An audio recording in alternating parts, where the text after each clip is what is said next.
You started the gym 3 times. You began that side project twice. You told yourself this year would be different. It's not different, and the most painful part? You're not lazy. You're not stupid. You actually want it. You think about it constantly. But somewhere between the motivation and the action, something breaks down. Every single time. That's not a discipline problem. That's not a willpower problem.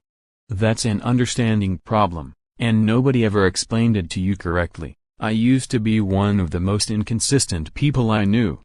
I'd go hard for 2 weeks, crash, disappear for a month, feel guilty, restart, repeat. I called it a cycle. What it actually was a system.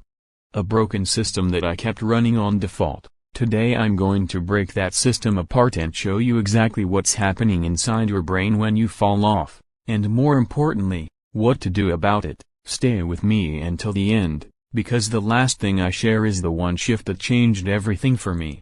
And I think it's going to hit different for a lot of you. Section 1. Why inconsistency isn't a character flaw. First, let's get one thing off the table right now. Inconsistency doesn't mean you're weak. It doesn't mean you don't want it badly enough. And it doesn't mean you're built differently from the people who seem to have it together. Here's what's actually happening. Your brain is wired for survival, not success. It naturally resists effort, avoids discomfort, and protects your energy. Every time you try to build a new habit, your brain reads it as a threat to its comfort zone, and it fights back. Scientists call this homeostasis. Your brain's obsession with keeping things exactly as they are. So when you fall off a streak and ask yourself, why can't I just stay consistent? The honest answer is, because your brain is doing exactly what it was designed to do. That's not an excuse. That's the starting point. Because once you understand the enemy, you can actually fight it. Section 2. The motivation trap. Here's where most people go wrong, and I mean most people. They wait for motivation before they act. They think motivation is the fuel. So they watch YouTube videos, listen to podcasts, make vision boards, get hyped up, and then they ride that wave for a week or 2 until the wave crashes. And then they wait for the next wave. But here's the truth that successful, consistent people know that nobody else does. Motivation follows action. It doesn't lead it. Read that again.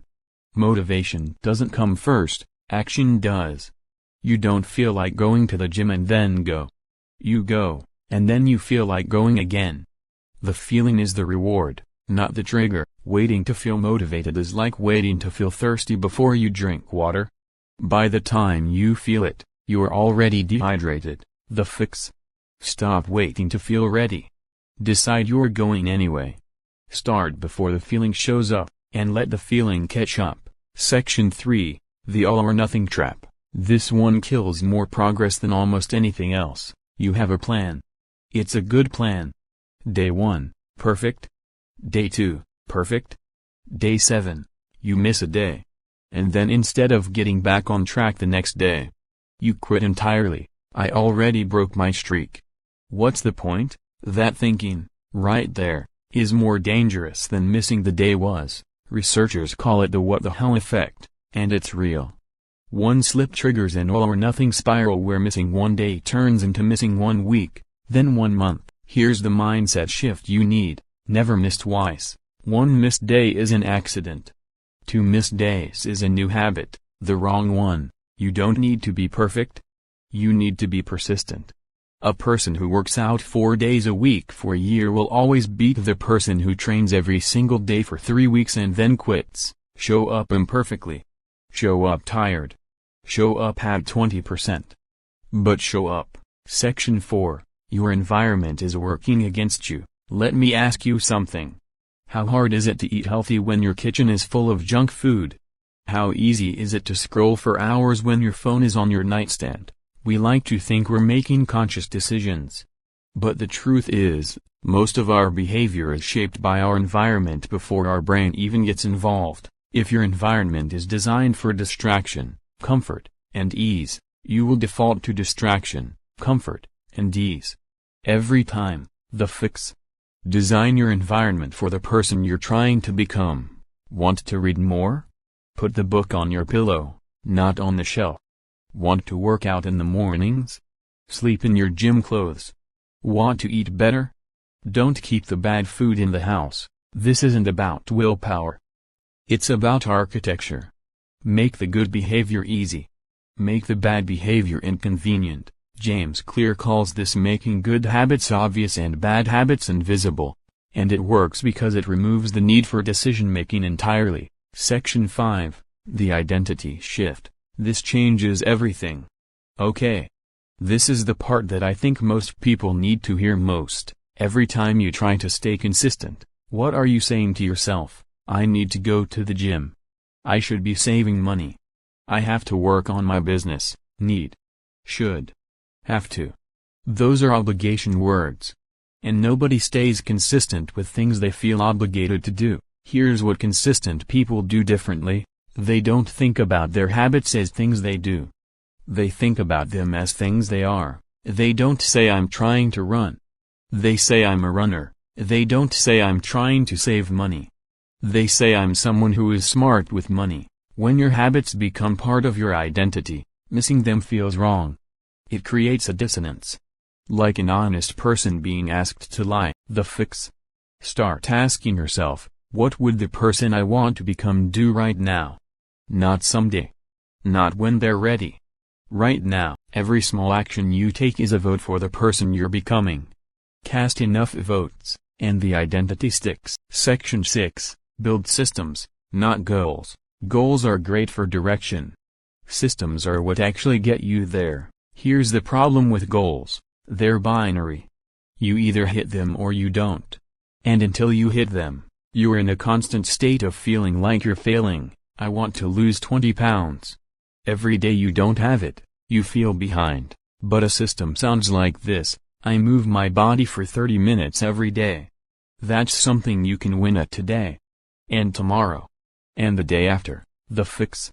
Attach your consistency to a process, not an outcome, and make it smaller than you think it needs to be. Embarrassingly small if you have to. 5 minutes of writing. 10 minutes of exercise. 1 page of reading. The goal isn't the output. The goal is to never break the chain. Because a tiny habit done every day for a year creates more change than a massive effort done occasionally. Section 7, the one shift that changed everything. Okay. I promised you this at the start, and here it is. The one shift that changed everything for me wasn't a new routine. It wasn't a better planner. It wasn't waking up at 5 a.m., it was this. I stopped measuring consistency by streaks and started measuring it by recovery speed. See, I used to think consistent people never fell off. That was the goal. Never miss, never slip, never have a bad week. But that's not real.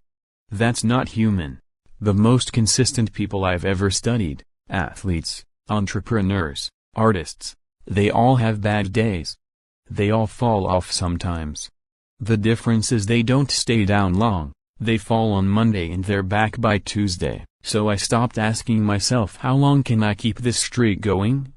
And started asking how fast can I get back when I fall? That question alone removed so much shame.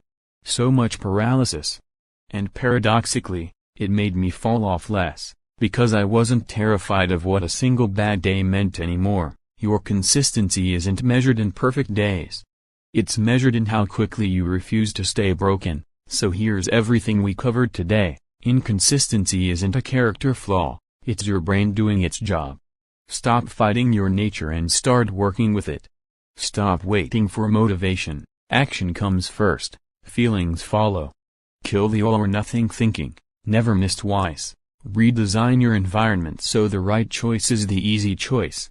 Shift your identity, become the person, don't just chase the goal. Build systems, not just goals. Win the process, not just the outcome, and measure yourself by recovery speed, not perfect streaks. None of this is complicated. But simple doesn't mean easy. The fact that you watched this whole video tells me you actually care. And caring is the hardest part. Now go do something, anything, toward the person you're trying to become. Not tomorrow. Today. If this helped you, share it with someone who keeps starting over. They need to hear this.